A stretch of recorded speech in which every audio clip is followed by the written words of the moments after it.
Hello, my name is Peter Anderson and I'm a novelist. I've not always been a novelist and I want to say something about that. I've written in the last 15 years. I've written memoir and I've been a playwright. My plays Fencelines and Asylum have been produced. I've written my first novel and I'm holding a copy of my first novel. It's Golf Interrupted, and you will see a pelican on Desolation Point golf links.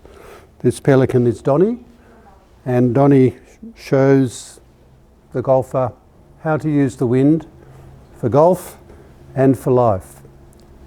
Now, this novel is about a protagonist who walks onto a golf course. He's a forensic psychiatrist, and he walks on with a rabbi and a dentist and a philosopher.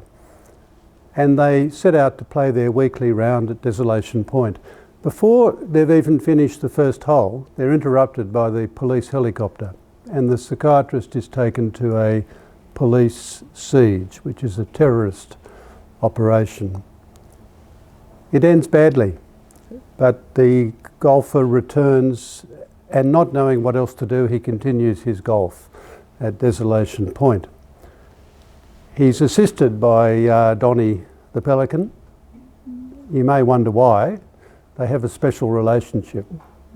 Donnie has been previously hit by lightning, and she's been wounded but nursed back to health by this doctor and his friend. Donnie and he have a special relationship, and Donnie shows him how to get by in life in situations like this. The story is not about golf so much, although I do love golf. It's about men playing golf and helping each other to get by. It's about ageing, disability, police sieges, death, how to live in the face of death. It takes place in one day on the golf course. We go from the first tee to the 18th green. There's a visit to a hermit's cave. And in the end, you don't quite know what's going to happen until the end. There's a mystery about what has happened in the police siege, and that will be revealed at the end. As I said, I've not always been a writer. I am a forensic psychiatrist. I do bring some of that experience to bear in the writing of this book. But I've always considered myself a writer, even though there was no evidence for that at all until I started to do it. Now, I'm sure there are other people like myself who think they're writers but don't actually do it. And the question is, how do you then do it? Well, I made space in my life by scaling back my professional work. I started to write with a group at the New South Wales Writers' Centre. Much of my novel here is written between 3 o'clock and 4 o'clock on a Wednesday when my writers group meets. It was the group pressure and the encouragement of peers which helped me to do it.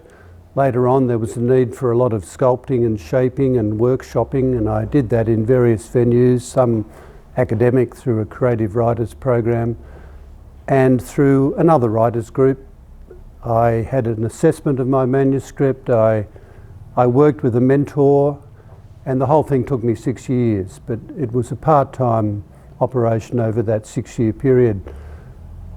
Ernest Hemingway said that a writer is somebody who sits at a typewriter and bleeds. Well, I can understand that, and sometimes I thought I may have bled out completely.